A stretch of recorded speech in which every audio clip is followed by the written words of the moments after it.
Tu es le Dieu vivant et puissant. Mon âme bénit ton nom, mon âme glorifie ton nom. Mon âme exalte ton Saint-Nom. Béni sois-tu, Seigneur, notre Dieu. Grand Dieu de miracles, de prodiges. Sois en remercié, sois élevé. Merci pour ton amour incommensurable. Seigneur, nous avons demandé afin que tu puisses diriger toutes choses et ce que tu as fait depuis hier jusqu'à maintenant. Seigneur, merci pour ton serviteur. Merci pour la parole que mettra dans sa bouche afin de nourrir ton peuple. Que ta grâce repose sur le nom de Jésus que nous avons ainsi prié. Amen. Amen. Amen. Amen. Acclamons le Seigneur pour la parole.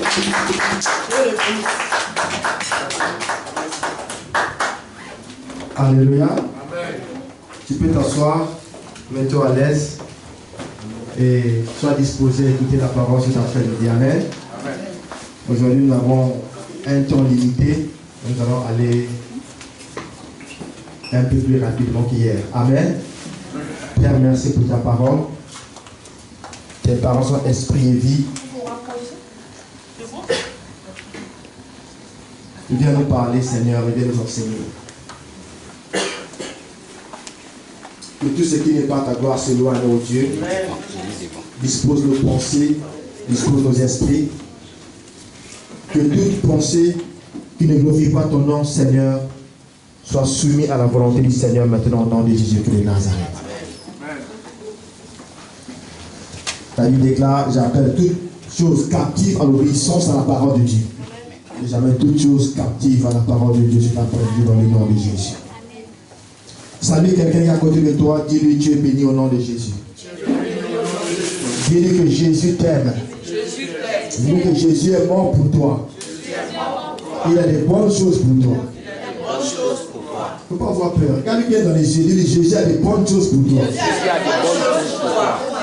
Alléluia. Nous avons commencé notre séminaire de prière.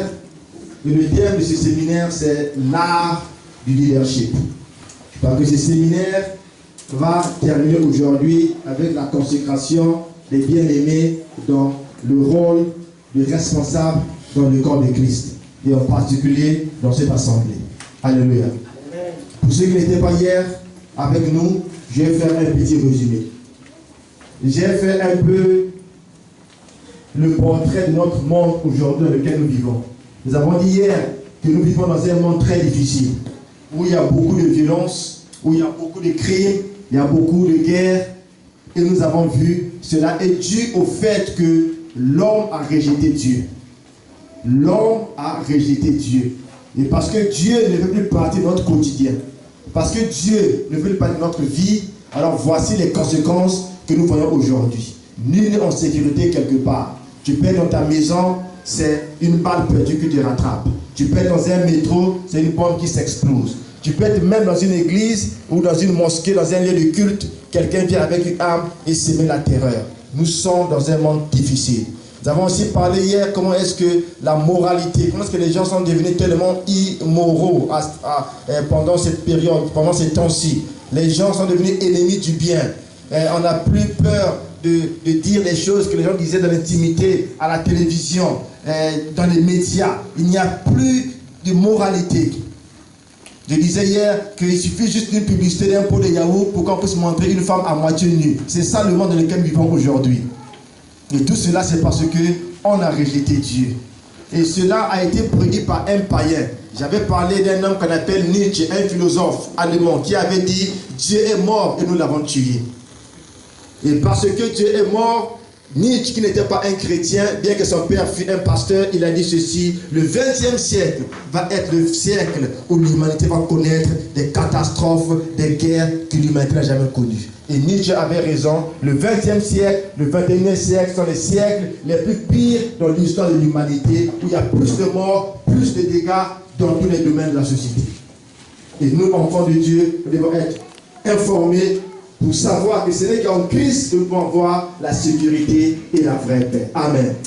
Nous avons parlé des qualités qui doivent accompagner un serviteur de Dieu, un enfant de Dieu, un consacré de Dieu. Nous avons lu dans 1 Timothée, le chapitre 3. Il est dit que les évêques, les diacres doivent être des hommes irréprochables, ils doivent être des hommes modérés, sobres dans leur comportement, hospitaliers, ils doivent être indulgents.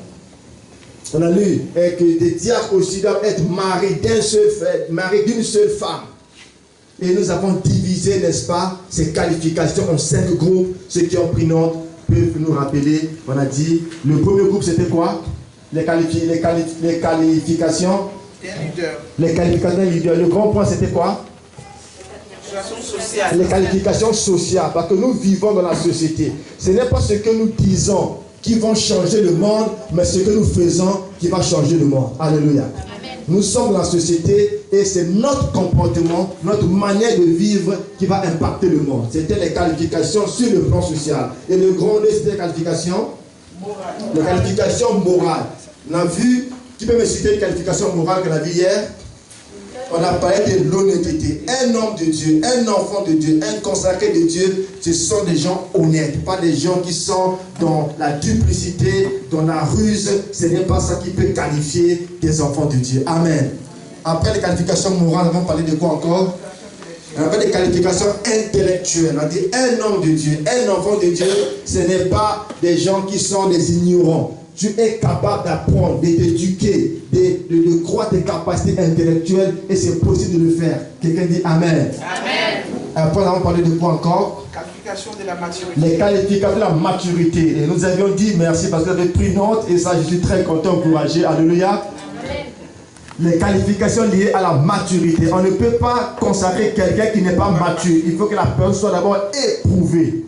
Et on a vu que non, l'épreuve, c'est aussi le chemin par lequel Dieu passe pour élever ses enfants. Si tu fuis l'épreuve, tu peux prendre un raccourci, ça va te rattraper plus tard. Mieux vaut passer par l'épreuve, alors Dieu lui-même saura comment te sortir. Alléluia.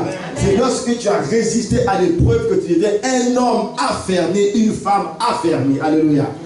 Et le dernier point, c'était la maturité.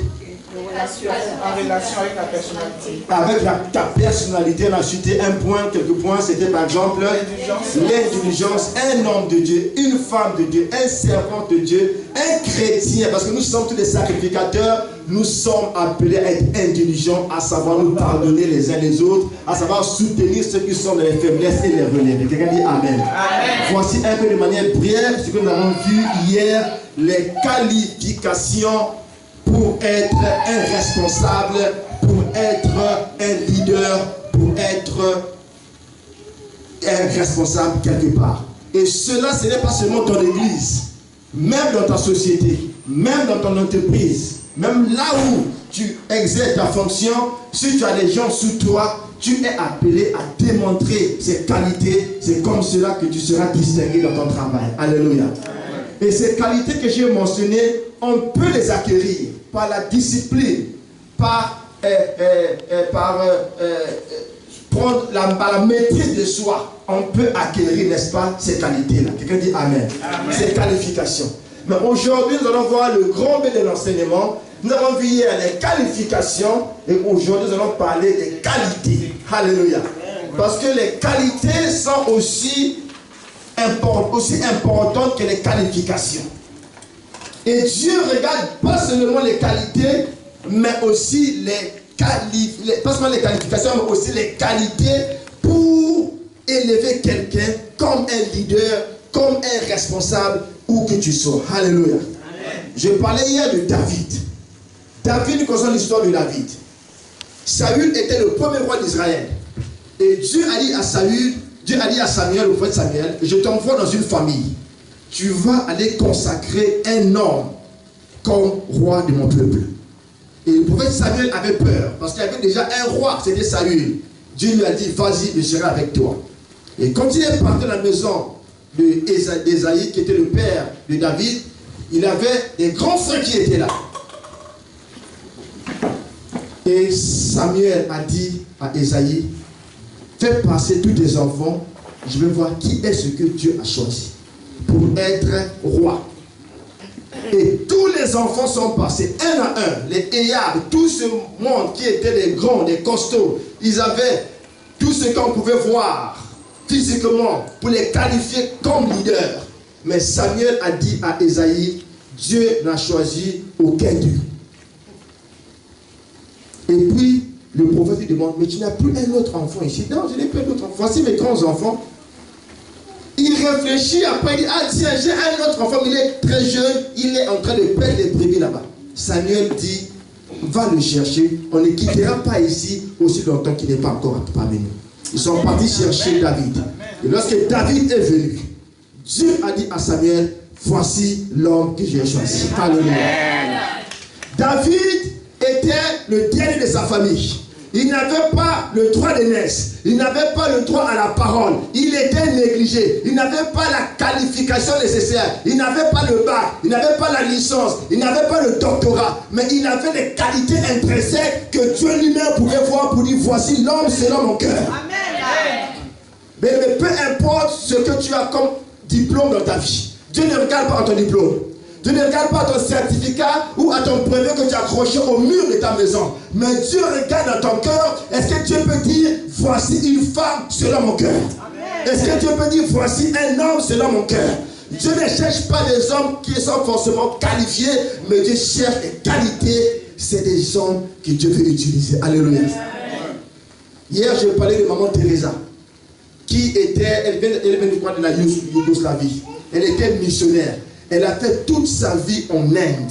Elle s'est donnée corps et âme pour cette nation, pour aider les pauvres, pour aider les orphelins, pour supporter les mères seules. Elle a donné toute sa vie.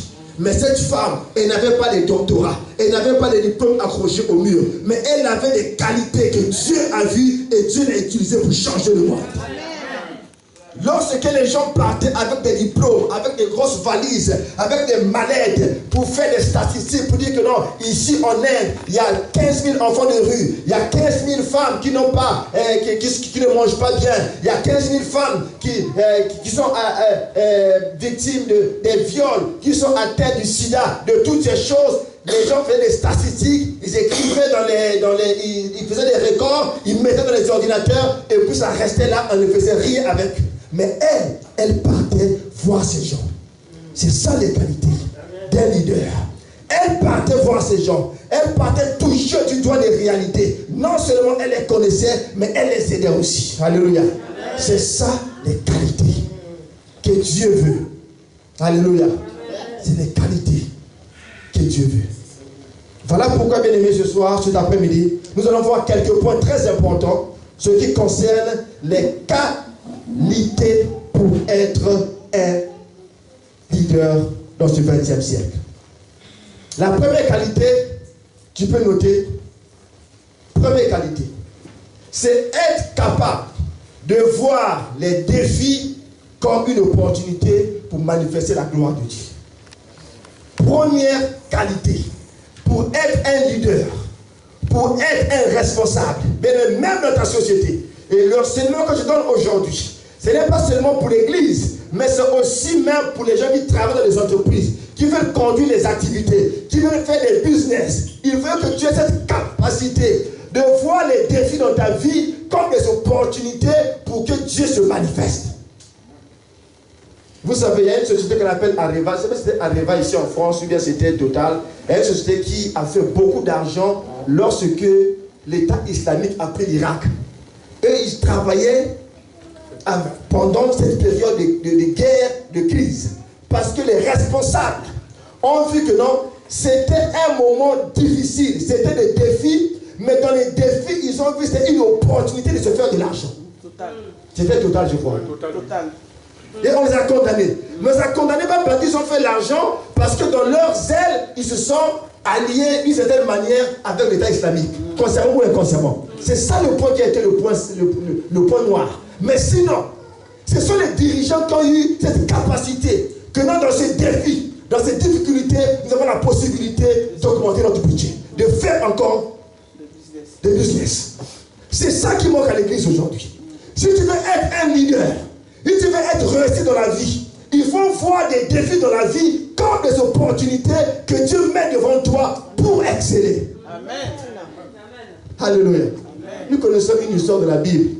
Lorsque Moïse a envoyé les espions à Canaan pour aller explorer la terre promise. Continuez ce passage, non? Dans le livre des Nombres. Je vais lire ce passage. Nombre, chapitre 13. Écoutez ce qui se passe. Nombre, chapitre 13. Ils sont partis faire l'espionnage à Canaan. Et après quoi, ils devaient rentrer, faire le compte rendu. Écoutez le verset 30 jusqu'au verset 31. Caleb fit taire le peuple qui murmurait contre Moïse. Il dit, montons, emparons-nous du pays, nous y serons vainqueurs. Mais les hommes qui étaient allés avec lui dirent, nous ne pouvons pas monter contre ce peuple, car il est plus fort que nous. Nous ne pouvons pas monter contre ce peuple. Voici les gens qui ont marché avec Moïse. Voici les gens qui ont vu des miracles. Voici les gens, ils ont été, comme on dit en chimie, dans les mêmes conditions de température et de pression. Ils ont vu les mêmes choses. Mais ils arrivent devant un obstacle, le langage les distingue totalement. Caleb et Josué disent, nous allons monter. Nous allons avoir la victoire. Parce que Dieu est avec nous.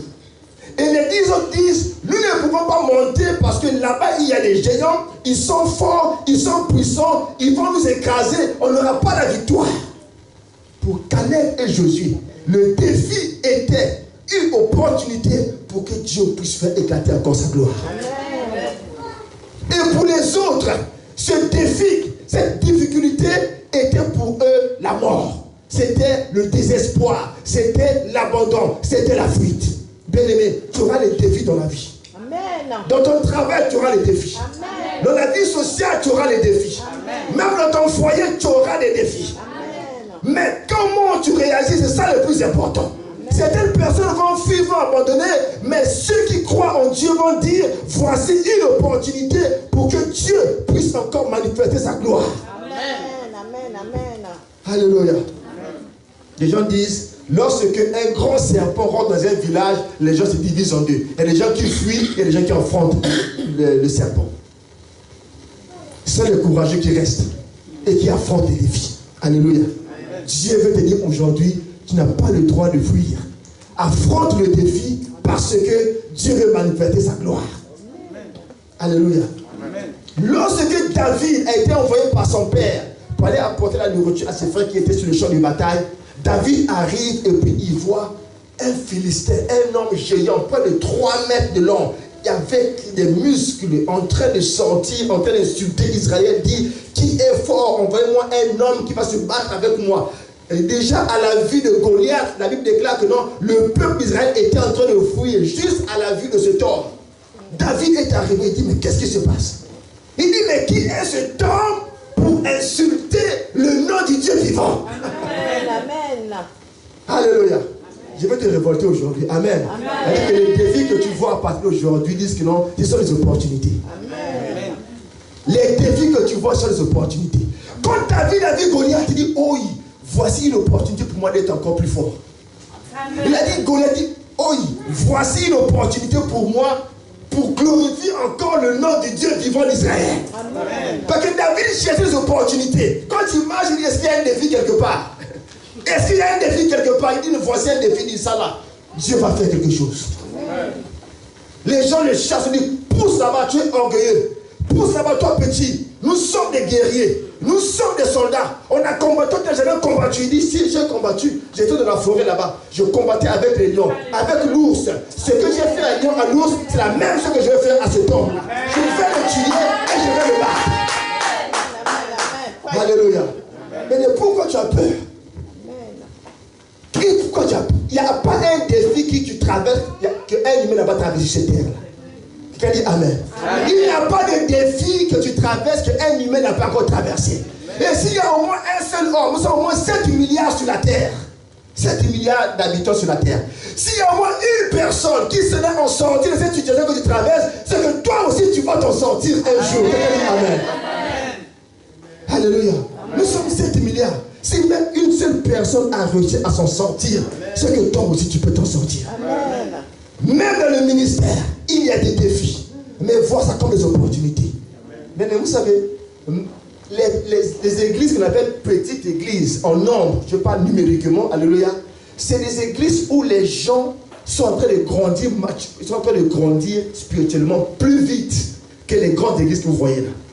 Amen. Quelqu'un dit Amen. Je reprends ce que tu dis pour que tu puisses entrer dans ta tête. Alléluia. Amen. Les petites églises qu'on appelle nous aujourd'hui petites églises, c'est dans ces petites églises-là que Dieu est en train d'élever des grands serviteurs de Dieu. Parce qu'ils ont connu la souffrance de prier, de jeûner, de mettre les genoux à terre, la souffrance. Et après, lorsqu'ils s'élèvent, lorsqu'ils les élèvent, ils sont des serviteurs aguerris. Amen. Alléluia. Amen. Tu es en formation ici. Quelqu'un dit Amen. Amen. Aujourd'hui, vous voyez là, je suis sorti de la formation. Amen. Amen. Parce que j'ai connu la difficulté du ministère. J'ai connu qu'on a dit le temps des vaches maigres. Aujourd'hui, c'est le temps des vaches grasses. Si tu n'as pas connu la souffrance, tu ne peux pas connaître la gloire. Il n'y a pas de gloire sans souffrance. Si tu connais la gloire sans la souffrance, c'est que tu as triché. Amen. Dis avec moi Amen. Amen. Si tu connais la gloire sans la souffrance, c'est que tu as triché quelque part. Amen. Même si tu es héritier quelque part, il y a toujours un défi. Il faut hériter tout de tes parents. Il faut hériter tout ce que tu veux. Mais il y a toujours des défis quelque part. Parce que Dieu veut faire de toi un vainqueur. Il te met des défis devant toi pour que ces défis soient des opportunités pour que la gloire de Dieu puisse se manifester. N'aie pas peur. Alléluia. Un leader, c'est quelqu'un qui voit des défis comme des opportunités. N'aie pas peur lorsque tu vois des opportunités. C'est une seule chose, un seul conseil que je veux te donner. Alléluia. Amen. Fais attention à tes pensées. Fais attention à tes pensées. Parce que tes pensées vont devenir des mots que tu vas prononcer. Fais attention aux mots que tu prononces. Parce que les mots que tu prononces deviennent des actions, des actes que tu poses.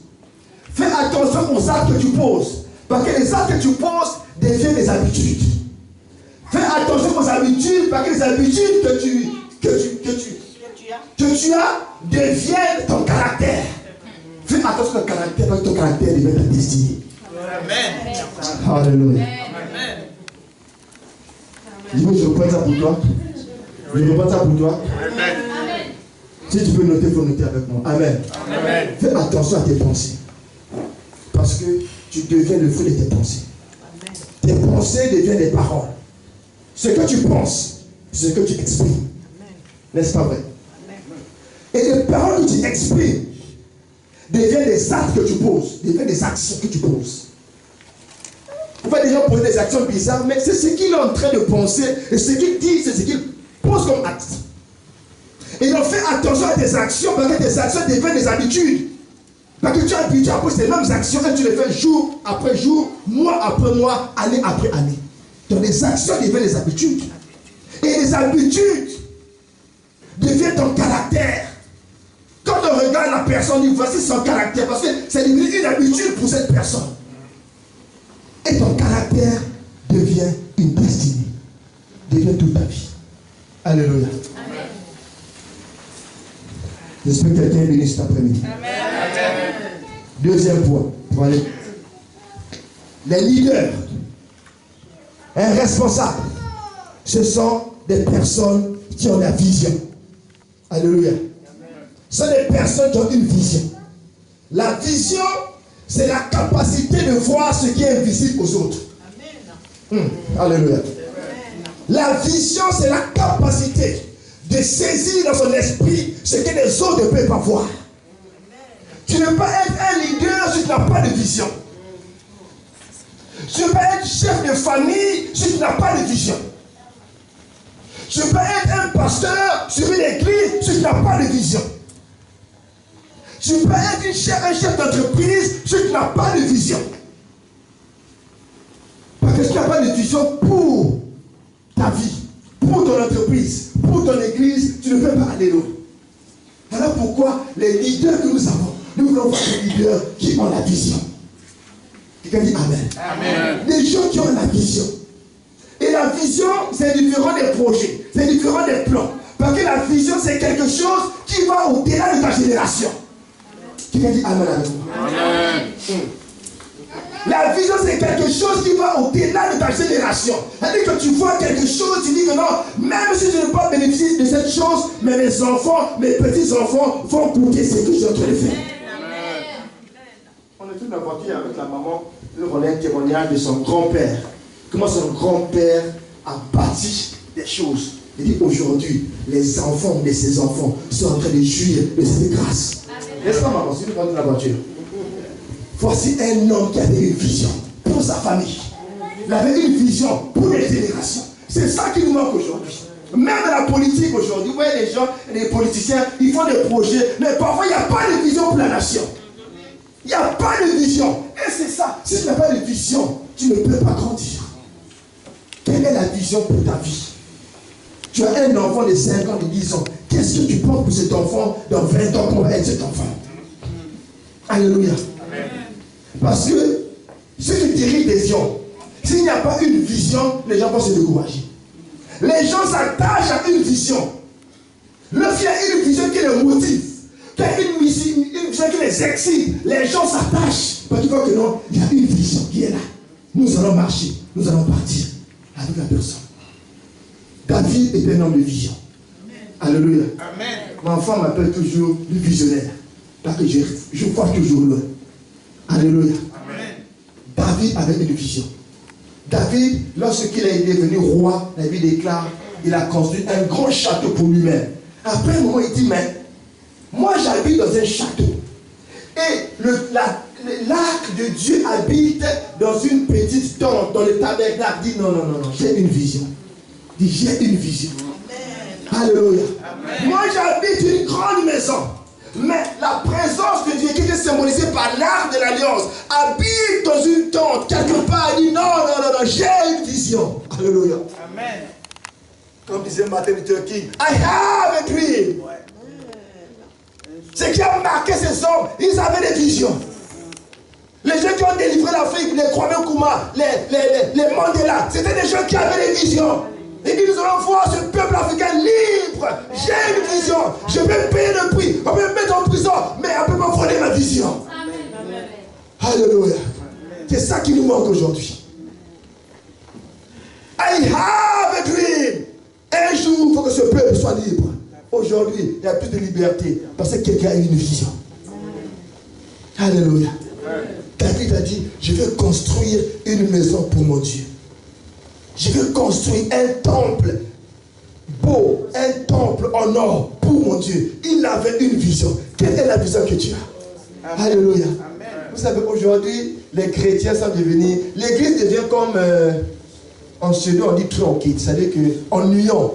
Parce qu'il n'y a plus de vision. On vient à l'église et puis on voit rien. Rien ne nous excite. Rien ne nous motive. C'est-à-dire que Dieu veut voir des gens qui ont des visions. Non, on veut aller en Suède faire une mission là-bas. Alléluia. Amen. On veut aller en Afrique faire un projet là-bas. L'église, comme c'est avec nous. Mais c'est difficile. Mais oui, on va avoir une vision. On va rêver. On va voir ce que Dieu va faire. Amen. Il faut des choses qui motivent l'église. Sinon, les gens sont fatigués. Les gens sont essoufflés. Ça devient la monotonie. Ça devient la même chose. Les gens disent que non, la vie chrétienne, c'est moche. C'est pas intéressant. Les gens sont un peu devenus chrétiens. Ils disent que quand tu es chrétien, c'est moche. Tu fais rien d'excitant. Tu portes seulement de longues robes. Tu caches ta tête. Tu marches la tête baissée comme ça. Et chaque jour pour acheter du pain, c'est difficile, c'est dur. Donc, voici la vie chrétienne. Ce n'est pas ça la vie chrétienne. Quelqu'un dit Amen. Amen. La vie chrétienne, c'est une belle vie. C'est une vie de joie. C'est une vie de joie. Quelqu'un dit Amen. Amen. C'est une vie d'excellence. Dit Amen. Amen. C'est une vie de bénédiction. Quelqu'un dit Amen. Amen. C'est ça la vie chrétienne. Alléluia. C'est ça la vie chrétienne. Parce que si nous donnons une mauvaise image de la vie chrétienne, les gens ne vont pas te donner comme chrétien. Les gens ne vont pas se dire que non, vous êtes trop moche dans vos églises là. Vous êtes trop moche, on ne fait rien, on ne va jamais au cinéma, on ne va jamais à la piscine, on ne fait rien d'intéressant, on ne voyage pas. Qui a dit que les chrétiens ne font pas ça? Amen. Alléluia. Amen. Faites quelque chose. Alléluia. Faites des missions. Venez en Suède, je vais vous recevoir. Quelqu'un dit Amen. Amen. Venez prêcher dans mon église. Venez à l'église. Alléluia. Venez, on va sortir. Allez faire des organisations. Quelqu'un dit Amen. Amen. Venez seulement.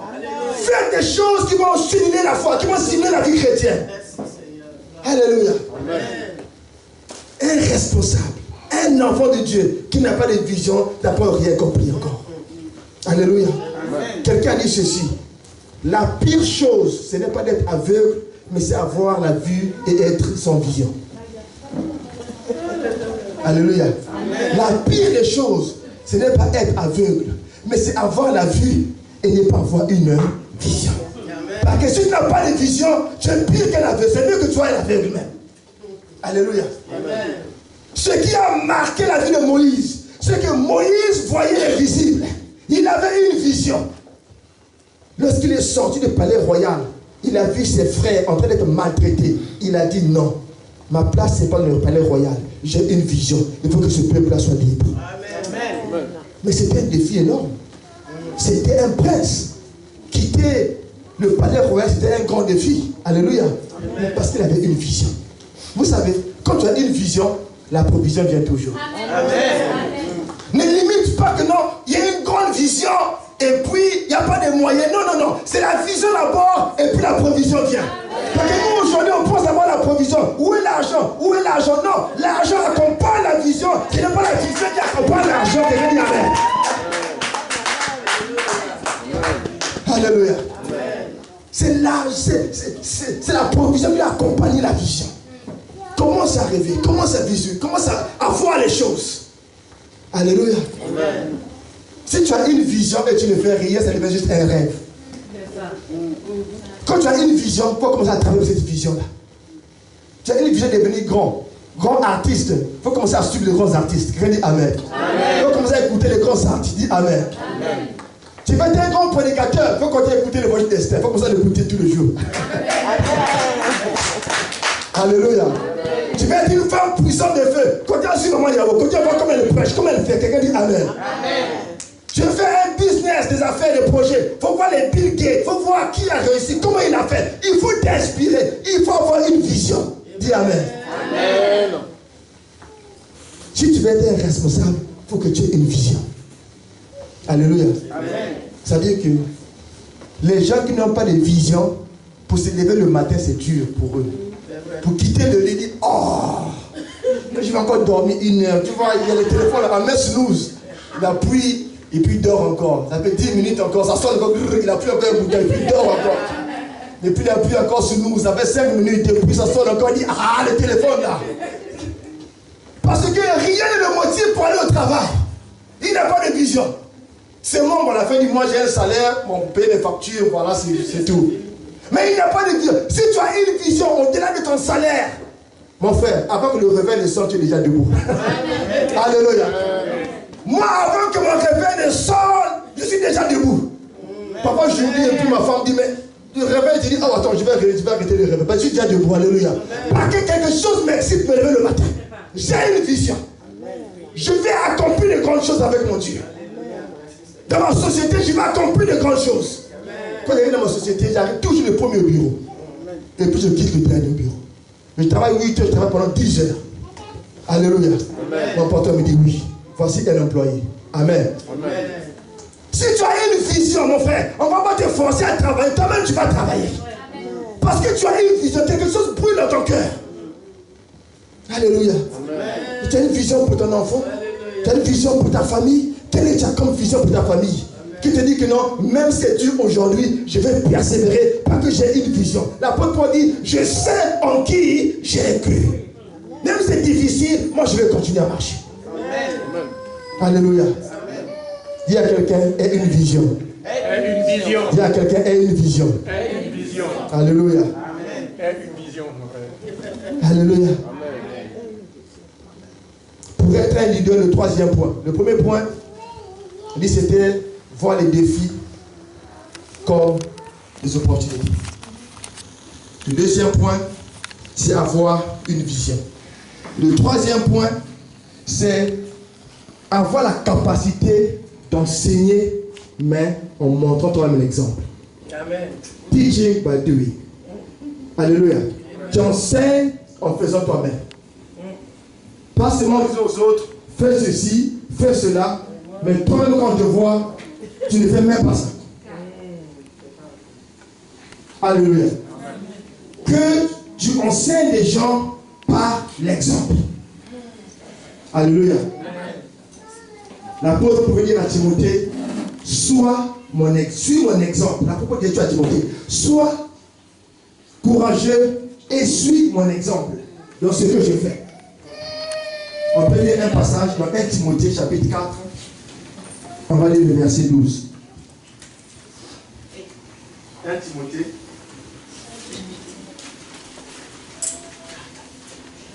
Quelqu'un est béni? 1 Timothée chapitre 4. On va lire le verset 12. Quelqu'un a trouvé le premier passage?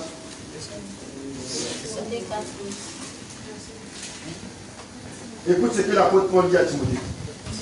Déclare ces paroles, je pense à partir du verset 11.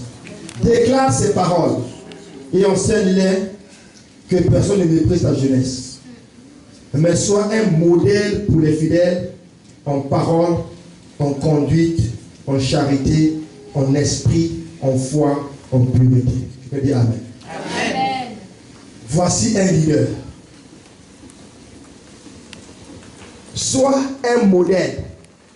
Ne dis pas à Timothée, enseigne aux autres la pureté, enseigne aux autres la foi, enseigne aux autres une bonne conduite. Non, ne dis pas ça. Il dit, sois un modèle. Alléluia. Amen. Sois un modèle.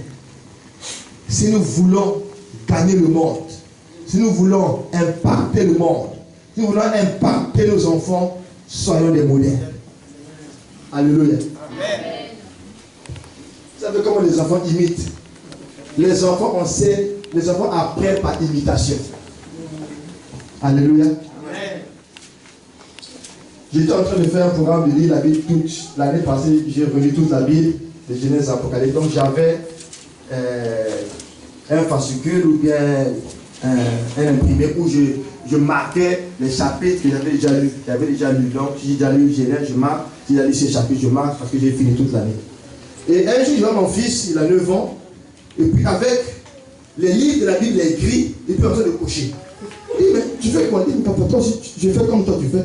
Tu fais lire toute la Bible, moi aussi, je lis toute la Bible. Je ne lui ai pas dit de faire comme moi. Mais il m'a vu faire. Lui aussi, il est parti écrire. Genèse, et puis il note. Bon, lui, il dit pas, mais il vient se voir le matin, et puis il note. Puis, alléluia. Amen. Tu influences les enfants par ce que tu fais, par ce que tu dis. Alléluia. Amen. Le langage que nous utilisons à la maison. Mon enfant, quand il va à l'école, quand on dit qu'il a utilisé un gros mot, on l'amène à la maison. Est-ce que tu as entendu papa comment utiliser un gros mot à la maison? Il dit non. Mais pourquoi tu peux utiliser ce gros mot à l'école? Alléluia. Parce qu'on influence les enfants, ils vont être un modèle. Si tu dis aux enfants de ne pas crier, et tu leur dis, hé, faut pas crier ici. C'est ce que nous faisons, non? Alléluia. Parce que tu dis aux enfants à la maison, il faut parler doucement, il ne faut pas crier. Mais tu l'appelles, hé, arrête de crier. Demain, ici, il va crier. Parce que tu lui dis de ne pas faire. Alléluia. De ne pas faire quelque chose que toi tu es en train de faire, de lui dire de ne pas faire. Alléluia. Enseigne par le modèle. Sois un modèle. Alléluia. Amen. L'enfant est parti à l'école, il a frappé quelqu'un, son ami en classe. Toi tu fais à la maison. Ah bon? Toi tu frappes les enfants à l'école, tu les frappes encore aussi. Bah, tu les frappes encore. Tu l'interdis de frapper en le frappant. Vous comprenez un peu? C'est ce que nous faisons. Un leader doit être un modèle. Dans sa conduite, dans ses paroles, dans ses actions, doit être un modèle. Alléluia. Sois un modèle. Surtout que tu occupes une position de responsabilité quelque part, tu dois être un modèle. Alléluia. Tu dois être un modèle. Comment tu parles aux gens? Comment tu réponds aux gens? Comment tu viens fléchir chez nous? Comment tu évangélises? Comment tu gères bien les choses? Les gens disent, aïe, voici quelqu'un peut suivre. Alléluia. Amen. Voici quelqu'un peut suivre. David a dit à Saül, au roi Saül, il dit, n'aie pas peur, j'irai combattre ce Philistin. Il dit, j'irai le combattre. David était un modèle. C'est vrai qu'il a fait il est tombé dans des péchés graves, mais il était un modèle. Même dans sa repentance, il était un modèle. Alléluia. Même dans la repentance, il était un modèle. Sois un modèle si tu veux être un responsable. Alléluia. Amen. Même dans ton travail, sois un modèle. Quand tu vas dire, voici mon chef, il est exemplaire. Amen. Il est juste. On voit ton collègue, on dit, voici ma collègue, elle est juste. Elle est vraie, elle est sincère. Tu ne peux pas dire aux autres de ne pas faire des choses que toi-même tu fais en cachette. Alléluia. C'est ce que nous faisons aujourd'hui. On dit aujourd'hui, ne pas faire ceci, mais en cachette, toi-même tu fais ça en cachette. Mais tu te caches devant Dieu ou devant les hommes.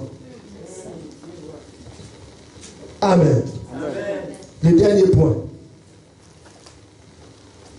Un responsable, c'est quelqu'un qui respecte l'autorité. Alléluia. Le respect de l'autorité. Je vous dis quelque chose. Jésus a dit, je vous donne le pouvoir et l'autorité, n'est-ce pas? De marcher sur les serpents, sur les scorpions et sur toute la puissance de l'ennemi. Le diable, lui, il a le pouvoir, mais le diable n'a pas l'autorité. Parce que l'autorité est conférée par une autorité. Seulement une autorité peut conférer une autorité à une autre personne. L'État français a l'autorité, il confère, n'est-ce pas, aux militaires, aux policiers, une autorité pour qu'ils puissent gérer ce qui se passe dans la ville. Ils ont reçu une autorité. Si tu as une autorité, c'est qu'en ce moment-là, tu peux déléguer l'autorité.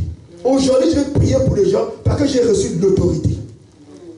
Quelqu'un dit Amen. Amen. Le diable n'a pas l'autorité, mais il a le pouvoir. Parce que Dieu lui a donné le pouvoir. Mais puisqu'il a s'est révélé, il n'est plus sous une autorité. Mais toi, tu as l'autorité et le pouvoir. Amen. Donc voilà pourquoi tu peux marcher sur les œuvres de Satan, les œuvres des démons, parce que tu as le pouvoir et l'autorité. Quelqu'un dit Amen. Amen. Nous avons le pouvoir et l'autorité. Et quelqu'un qui ne respecte pas l'autorité, c'est que tu as un problème. Alléluia. Amen. L'autorité est sacrée. Les parents sont une autorité. Amen. Dans mon église, j'ai des mamans qui pouvaient être mes mères accouchées, parce que c'est des mamans. Amen. Amen. Mais pas parce que je suis pasteur, je demande le respect. J'ai le respect pour ces mamans-là. Je ne vais pas les parler comme si rien n'était. Parce que j'ai le respect parce qu'ils ont l'autorité de mère, l'autorité de père que Dieu les a donnée naturellement. Amen. Alléluia. Amen. Tu ne peux pas respecter une autorité, personne ne respecte ton autorité. Quand vous lisez l'histoire de David, lorsqu'il était persécuté par Saül, à un certain moment, la Bible dit, vous pouvez lire dans le livre de 1 Samuel 17, 18. Je vais vous donner les passages pour ceux qui prennent note. Vous pouvez lire à la maison 1 Samuel, chapitre 24, versets 5 à 7. 1 Samuel, chapitre 24, versets 5 à 7.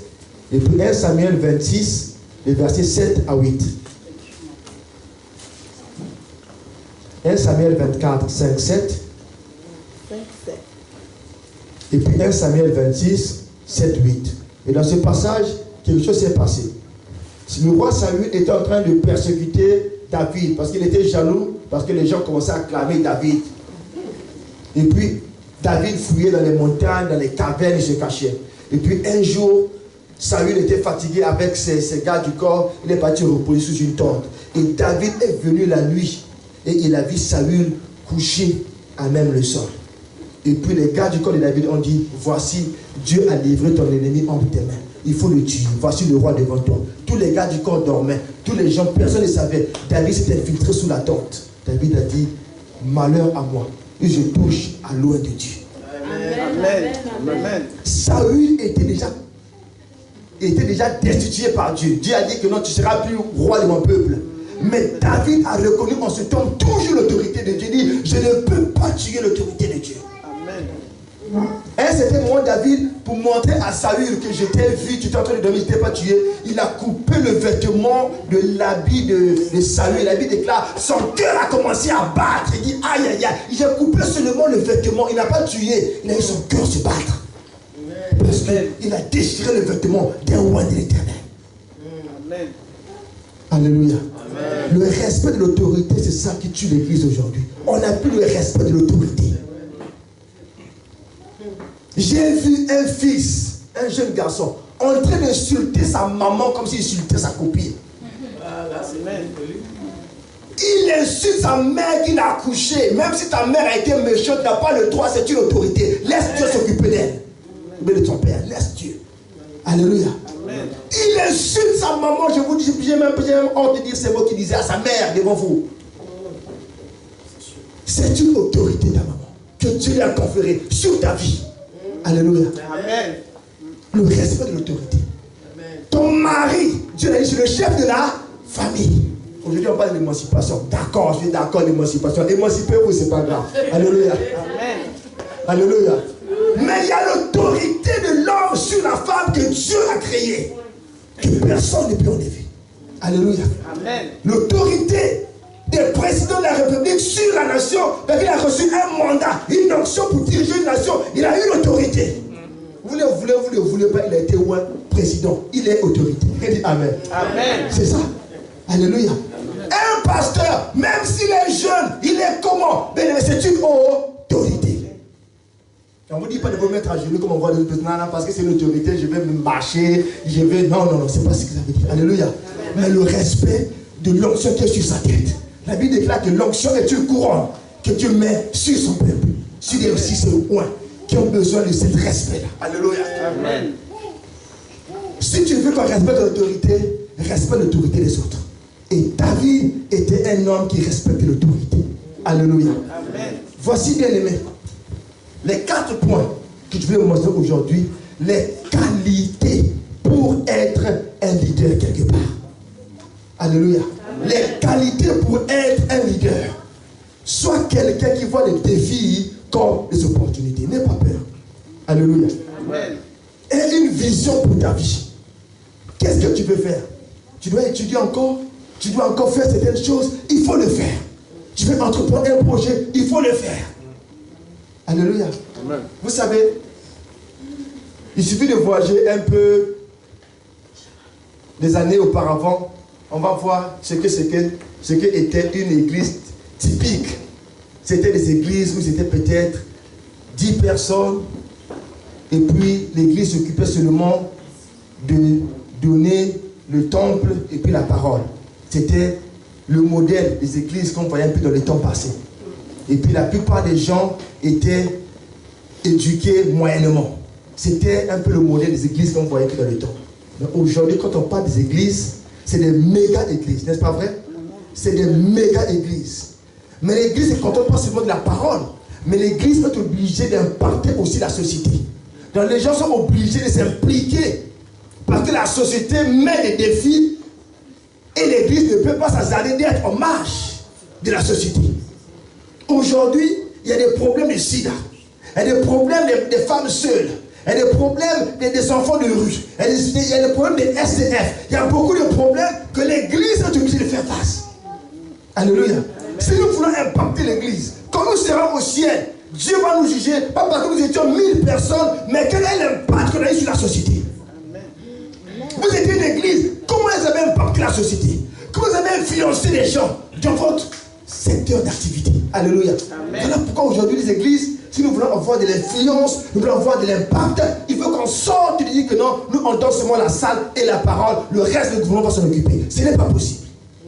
Alléluia. Nous devons sortir, rencontrer les gens qui sont dans les besoins, les gens qui sont malades, les gens qui sont démunis, les gens qui souffrent. Nous avons des choses, on a fait dans notre pays, on peut faire des conteneurs, les envoyer. Il n'y a pas besoin de beaucoup de choses. Même pas un conteneur. Va seulement un ballon de friperie. Tu vas envoyer, tu vois comment les gens vont te bénir toute leur vie. Amen. Prends seulement un ballon de friperie, maman. On voit seulement en Afrique. Les gens vont prier pour toi matin, midi, soir. Alléluia. Et nous avons l'opportunité de le faire. Parce que c'est la volonté et la vision qui manquent. Amen. Alléluia. Amen. Si nous voulons impacter le monde, on doit s'impliquer dans certaines choses. Et on ne peut pas s'impliquer dans certaines choses quand tu es seul. Il faut des partenaires. Ce n'est plus le temps où l'église va être seule dans l'isolement. Non, nous on fait notre chose ici. Non, ça c'est pour nous. Ça c'est pour nous. Non, non, vous allez mourir en fait, le compte. Alléluia. Et il faut ce qu'on appelle les partenariats. Trouver des gens avec qui travailler. Mais bien sûr, il ne faut pas te partager. Il ne faut pas te partager avec n'importe qui aussi. Alléluia. Il ne faut pas te partager avec des sorciers, avec des gens qui font la magie, avec des... Alléluia. Mais vous être seul qui est mal accompagné, n'est-ce pas vrai?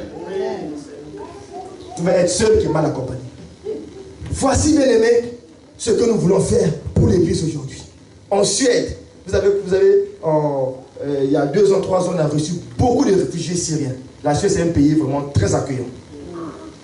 ils ont reçu beaucoup de réfugiés. Et nous, dans notre église, c'est qu'on faisait, c'est partir rencontrer ces réfugiés-là. Nous sommes une église, on ne leur donne pas les papiers, mais on leur donne un peu ce qu'ils ont perdu. Cet amour, la chaleur humaine, les enfants qui ont souffert. On va comme ça, on ne s'appelle pas des pasteurs, on enlève des vestes, on met des shorts, on joue au football avec eux. On fait des grillades avec eux. La femme de mon pasteur, il vient, il les apprend le suédois. Il participe gratuitement, ils enseignent comment parler la langue. Pour que les gens puissent se sentir intégrés. C'est comme ça d'impacter les gens. Alléluia. C'est comme ça d'impacter les gens. Et on peut le faire à plusieurs niveaux. Selon vos moyens, selon vos relations. Il y a toujours des portes que Dieu ouvre dans ce sens-là. Et c'est ça qui va impacter l'église. Alléluia. Amen. Pour impacter le monde, on n'a pas besoin d'être 10 000. Même 2 personnes peuvent impacter des vies. Amen. Alléluia. Amen. Même si tu impactes une vie, c'est déjà très important. Alléluia. Amen. Il faut que nous puissions sortir de ce cercle vicieux où c'est seulement la prière, la parole et plus rien d'autre à côté. Non, l'église ne peut pas marcher comme ça. Il faut qu'on puisse révolutionner, il faut qu'on puisse visionner, il faut qu'on puisse aller de l'avant. Quelqu'un dit Amen. Amen. Si Dieu est béni, acclame très fort le Seigneur.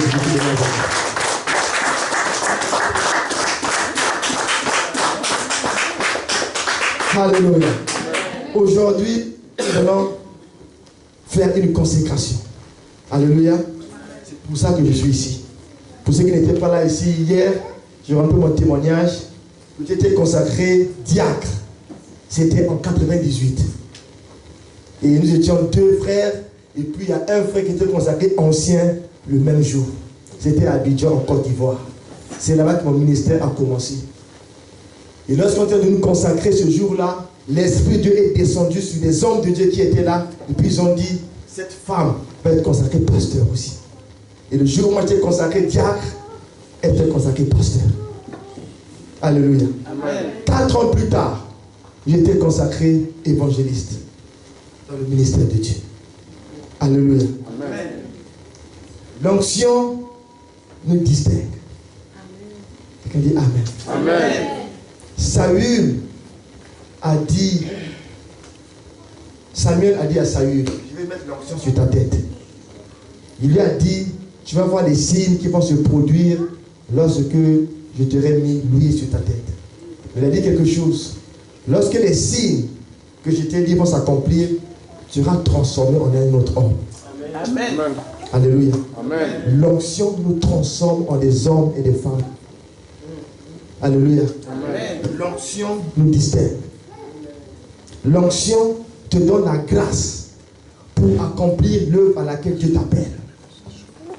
Alléluia. L'onction, c'est une marque de Dieu pour te distinguer, pour te mettre à part, pour accomplir l'œuvre pour laquelle Dieu te donne. Lorsque tu reçois l'onction de Dieu, tu deviens plus fort, plus courageux, plus dynamique, parce que l'huile de Dieu est sur ta tête. Alléluia. Aujourd'hui, nous allons consacrer quelques bien-aimés à l'œuvre du Seigneur. Je disais à la servante de Dieu, la sœur Michel, c'est comme si quelqu'un a une voiture, il y a des gens qui conduisent, il n'a pas de permis de conduire, mais il conduit, il sait conduire, il fait le créneau, il peut garer, marche arrière, mais il n'a pas de permis de conduire. Alors c'est qu'on dit, mais tu sais conduire, va juste faire le permis de conduire dans une auto-école, fais le test, et puis que tu aies, n'est-ce pas, le permis pour que ce soit légal, n'est-ce pas vrai? Donc c'est comme dans le ministère. C'est comme dans le ministère, des gens qui font déjà des choses qui cadrent avec leur appel. Alors, il faut les encourager, il faut juste leur donner le permis de conduire, il faut leur donner l'onction nécessaire pour qu'ils puissent exercer ce ministère librement. Alléluia. Et c'est ce que nous allons faire aujourd'hui. Nous allons consacrer les bien-aimés pour le ministère local. Mais le ministère local qui consacre une personne. Et puis cette personne peut exercer le ministère dans le corps du Christ. Amen. Alléluia. Amen. Alléluia. Amen. Donc je suis venu aujourd'hui pour consacrer. Mais vous savez, lorsqu'on consacre, lorsque l'onction de Dieu descend quelque part, même les gens qui sont à côté sont touchés. Alléluia. Quand la présence de Dieu descend pour toucher mon frère, même ceux qui sont à côté sont touchés aussi. Ça éclabousse tout le monde. Alléluia. Donc pendant qu'on va consacrer les gens ici, toi, il faut être prêt. Hein? On ne sait pas pour toi quand ça va se passer. Peut-être tout de suite, on ne sait jamais. Alléluia. Donc, quand l'onction de Dieu descend, ça éclabousse, ça touche qui veut. Alléluia. Nous allons demander au groupe musical de donner un chant d'adoration et nous allons faire la consécration de nos bien-aimés qui va être consacré aujourd'hui au ministère des diacres et des diaconesses. Ils ont déjà suivi l'enseignement. Ce sont des gens avec qui j'ai marché depuis longtemps. Ce sont des gens qui ont fait l'épreuve. Et aujourd'hui, par la grâce de Dieu, c'est un privilège ou un honneur de les consacrer. Alléluia. D'autres même, j'ai vu le début de leur mariage, le début de leur relation. Alléluia. Comment ça a commencé? Parce qu'aujourd'hui, ils sont devenus mari et femme. J'étais témoin. Alléluia. C'est sûrement, on venait dire des choses. Et quand ils voient ce qui se passe, ils disent, mais ça va bien se passer, il faut avoir peur. Alléluia. C'était un privilège. Bien-aimé, donnez un chant d'adoration. Jéhovah est son nom. Jéhovah est son nom. Jéhovah est son nom. Jéhovah est son nom. Jéhovah est son nom. Jéhovah est son nom. Jéhovah est son nom. Emmanuel est son nom. Emmanuel est son nom. Emmanuel est son nom. Emmanuel est son nom. Jéhovah est son nom. Jéhovah est son nom. Jéhovah est son nom. Jéhovah est son nom. Puissant guerrier, puissant guerrier, fort dans les combats. Jéhovah est son nom. Il est le puissant guerrier, puissant guerrier, fort dans les combats. Jéhovah est son nom. Je vais lire un passage de la Bible. Dans le livre de Lévitique, il est dit ceci. Le Lévitique, je vais lire chapitre 21, je vais lire le verset 12. Il est dit ceci. Il ne sortira point du sanctuaire et ne profanera point le sanctuaire de son Dieu, car l'huile d'onction de son Dieu est une couronne sur lui. Car l'huile d'onction de son Dieu est une couronne sur lui. L'huile d'onction est une couronne qui te met à part pour l'œuvre à laquelle tu vous appelez. C'est une couronne. À partir d'aujourd'hui, sachez que vous êtes en train de porter une couronne comme des représentants de l'Éternel partout où vous serez. Dieu ne se répand ni de ses dons ni de ses grâces. Ce que Dieu vous donne aujourd'hui, il ne répandra plus jamais cela. C'est à vous de multiplier cela. Aujourd'hui, c'est un nouveau chapitre qui s'écrit pour votre jour. C'est un nouveau départ qui va impacter non seulement votre vie spirituelle, mais aussi votre vie sociale. Dans Ésaïe chapitre 10, le verset 27, il est dit, et l'onction brisera le joug. L'onction de Dieu brise le joug. Quel que soit le joug qui était sur vous, le joug de la peur, de la timidité, le joug de n'importe quelle chose, Dieu, par sa grâce, par cette onction d'huile, va briser ce joug. Je vais prier pour cette huile, je vais l'ouvrir, on va acheter, c'est une huile d'olive qu'on peut acheter. Mais nous allons prier pour cette huile, pour qu'elle devienne une huile spéciale. Quelqu'un dit Amen. Amen. Père, dans le nom de Jésus, je recommande cette huile qui a été faite de main d'homme dans le creux de tes mains. Que cette huile soit une couronne à partir de maintenant sur la tête des personnes sur laquelle nous allons oindre cette huile éternelle. Cette huile, nous la dédions pour le ministère, pour l'œuvre de Dieu. Que tout ce que cette huile va toucher par la prière soit consacré et mis à part pour la gloire de Dieu. Que toute personne sur laquelle cette huile sera imposée reçoive la guérison si elle est malade, reçoive la santé s'il n'a pas de bonne santé, reçoive la force si la personne est faible, reçoive la restauration si la personne est plus restaurée. Dans le nom de Jésus de Nazareth, que cette huile apporte la vigueur, la force, la vie, la santé, la guérison dans la vie des personnes dans le nom de Jésus de Nazareth. Cette huile, je la consacre à l'Éternel dans le nom puissant de Jésus de Nazareth. Quelqu'un dit Amen. Amen. Et vous allez continuer à chanter. Je vais appeler dans le frère Claver et son épouse vont s'approcher pendant que vous chantez et je vais prier pour eux. Vous allez être obligé de vous mettre à genoux. Ça peut aller. Vous avez le coussin. Ça peut aller. Prends tout, Seigneur. Oui, prends tout, Seigneur. Entre tes mains, j'abandonne tout avec bonheur. Oui, prends tout. Oui, prends tout, Seigneur. Oui, prends tout, Seigneur. Entre tes mains, j'abandonne tout avec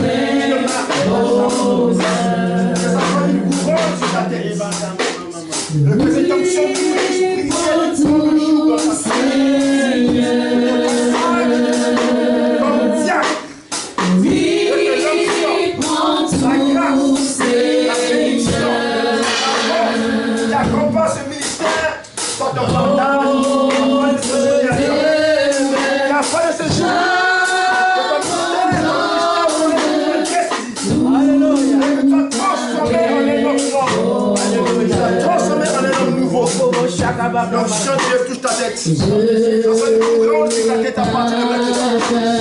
Une couronne sur ta tête dans le suis sur le chemin de la croix. C'est pour toi que je vivre. Je connais, j'aime